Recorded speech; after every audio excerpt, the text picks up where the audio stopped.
magandang tanghali sa lahat. Ayan guys, nandito tayo sa ating tapos tayong mananghalian. So ako gawa ko ng daing kasi pumunta kami sa bayan kanina guys. Nagbili kami ng meron kaming binili. Nagbili lang na din kami ng isda. Kasi may guys, may news na may may malakas na bagyo daw paparating. So sabi ko magbili na lang tayo ng mga ulam para simba ko dayon ang bagyo. Pag matuloy yung bagyo, mayroon na tayong ulam. So nagbili ako ng isa kalahating talong gulay. And then din ako nagbili din ako ng bangos lang yung kasanayan doon sa bayan. Yan, nagbili ako ng isa't kalahati din na bangos. Ginawa ko yung daing. May nagay kuot-kuoton. Kapag walang makuot, maka pirito tayo ng ating daing na bangos. Yan. Lagyan natin ang kalamansi kasi may daming bunga yung kalamansi natin. 3 puno lang yung kalamansi ko guys. So, ay kasamukan sa manok. Yung manok na sa pagkain ng baboy. Yan. Isasawsaw natin sa parang mababad natin yung ating yung sauce na pinagbabara natin sa marinate natin sa bangos. So yan, ibabad muna natin hanggang kailan tayo magluto. Yan.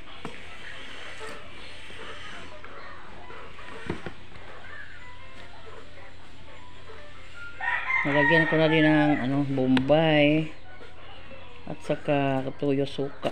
Dagdagan ko na lang ng yung kalamansi. And then ibabad natin hanggang kailan tayo magluto nito. Isilid natin ito sa ating refrigerator. Magpa-andar ako kasi may isda. Pero maulagi na guys. Ang malakas kumain ng kuryente ng ref natin kasi luma. And then magpapa-andar lang ako kapag may isulod na ulam. Natin yan, marinate. So, good morning everyone. Yan, ngayon yung ating guys, celebration sa ating birthday natin ngayon. Daming birthday ngayon guys. Nandito na yung mga kaibigan or mga pamangkin or mga igsoon. Yan. Si Iban at saka si Luz, maaga silang nagdating dito guys. Tulong-tulong kami lang yung katulungan dito kahit anong mangyari. Anong sakuna. Dito guys, nagsimula na tayong naghiwa sa mga sangkap sa ating lulutuin ngayon. Sabi ko sa kanila, kayo lang yung mag-prepare ng mga sangkap kay tuloy-tuloy na yung pagluto natin mamaya.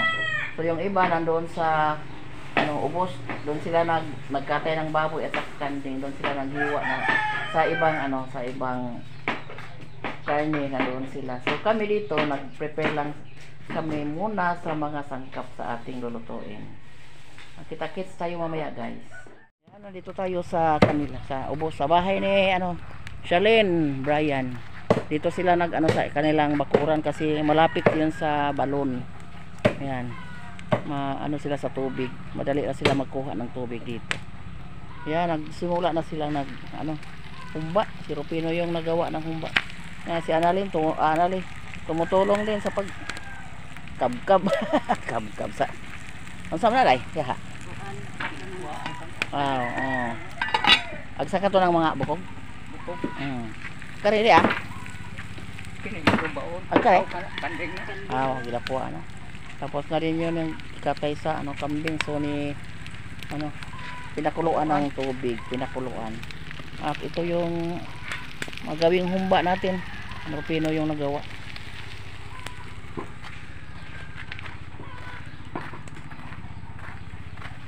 At ito si Zonzo naglinis sa mga ano paa ng baboy na gawin nating ko ani kanang na ay pata hamonada gawin nating ano. At ito naman yung ribs, pork ribs. Mayroon din tayong pork ribs. Yan. Yun ang gawing pochero ay nandoon na sa bahay guys. Yan, nilinisan ko na. Yun yung unahin natin sa paggawa kasi medyo ano, matigas yung karne ng baka kumpara sa karne ng baboy. So yan, yung ating gawing pata hamonada. Yung mga tiil, yung mga paa ng baboy natin. Yan, nilinisan pa yun ang kinuhaan pa ng ano, balhibo. Yung mga balhibo yung ano. At ito naman yung gawin nating menudo. Ayan. Yung atay nandoon sa bahay. So tulong-tulong kaming lahat dito guys para madali yung ating ano pagluto. Para maaga tayong makakain mamayang early dinner yung ating pagkain dito guys. Guys, inuna natin sa pagluto yung ating buttered shrimp. Baka maano yung shrimp natin. Ay nako, dumating na yung kinakatatakutan namin ngayong araw guys na may balita na paparating na daw yung bagyo. Mabuti pa man yung panahon kanina guys, ng umaga. Sa ngayon na nag-arrange pa naman sila doon sa labas pero nahinto kasi may ulan. Yan. Oh Lord, sana hinto mo na yung ulan mamaya sa oras ng kainan Ginoo. Silipin natin yung ating niluto na pochero. Ayan. Tapos ko na i-gisa yung ano guys, yung karning baka, mayroong bell pepper.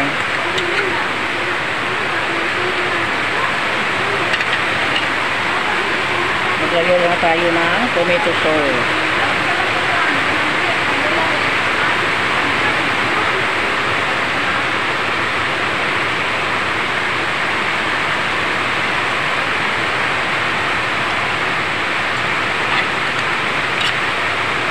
Masarap kasi pag masali sa gisa yung tomato sauce guys.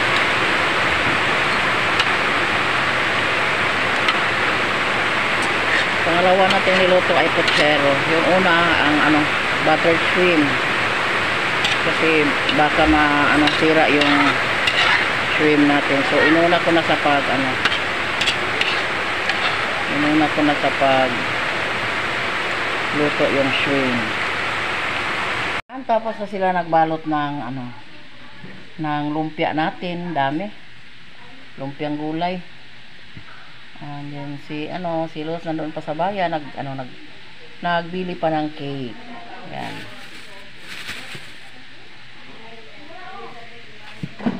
At ako naman papalambot pa muna sa ating beef pochero. Yan. Tinimplahan ko na ito, nagpapalambot na lang yung papalambutin na lang yung laman ng ating beef at saka yung ating saging at saka gulay ay hindi pa natin ilagay parang hindi madurog. Mamaya nakapaglambot na yung ating baka o beef. At ito naman at ito naman yung ating pork ribs. Buti na lang Lord, buti na lang guys, wala nang ulan. Maliwanag na yung yung langit. Pero anong tawag dyan, pa bigla-bigla yung dumating yung ulan, and then hinto naman, and then bigla namang umuulan. Pero sana pag umulan mamaya na lang guys, gabi matapos na yung ating kainan at saka salo-salo dito. Ito na yung ating mesa, 10 mesa yung kinuha ko doon sa rentahanan. Parang komportable yung mga ilalagay natin. Yan, naluto na yung ating pork ribs. Yan, dito natin nalagay sa guys, lagayan dito pa sa nilutuan natin. And then sunod natin yung ating liempo. Ito na, naluto na yung isang isang lagay. Pangalawa ito, liempo with gulay. Yan, sunod natin yung ating pata hamonado. Yan.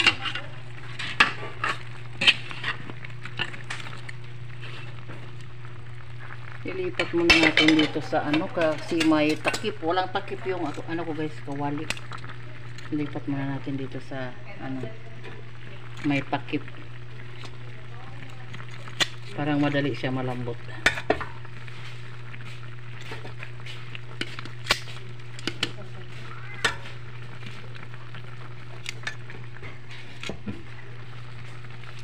Yan, ito na yung ating liempo with gulay. Yan.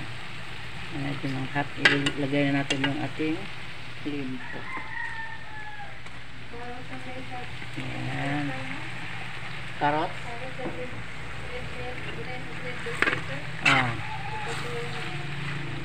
Ito na yung ating liempo with vegetable.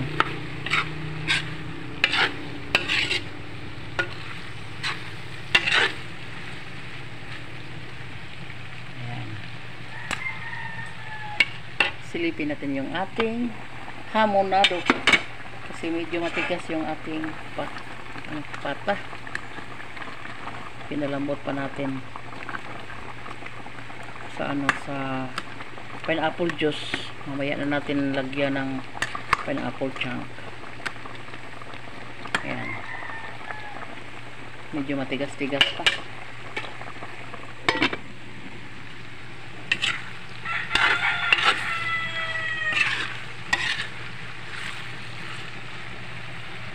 Yan, ito na yung ating chicken with mushroom stir fry. Yan, sarap. Ang bango. Yan, ito na lang yung lulutuin natin. Sila nagawa ng pansit doon sa gawa alabas. Nag-fried pa sila Los at Alan, nagluto sa fried at nagluto sila sa fried chicken, and then ako magpirito ng isda. Last na lang ito na guys, last na lang ito na putahe at saka pansit pagkatapos nila mag fried chicken. Malapit nang natapos sila. So last is pansit bihon na.